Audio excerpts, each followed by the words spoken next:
Navigating English. Unraveling the possibilities with modal verbs. Hello, language learners. Today, we're going to venture into a new yet fascinating aspect of English grammar: modal verbs for probability.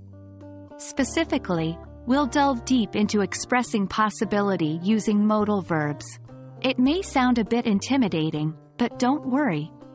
I'll guide you through it, and by the end of this video, you'll be handling these with ease.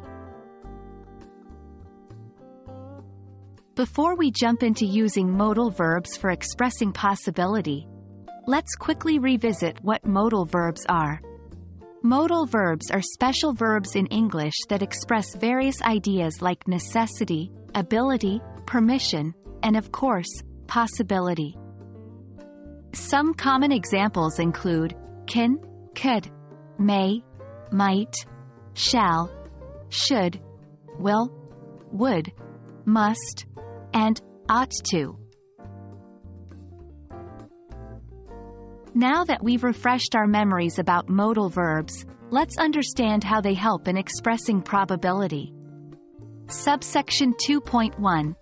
Possibility with may, might, and could. When we're not sure about something but believe it's possible, we use may, might, or could. For example, she may arrive late. I might go to the concert tonight. It could rain tomorrow. Subsection 2.2.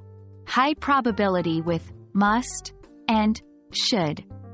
When we are more certain about something, but it's not a fact, we use must or should.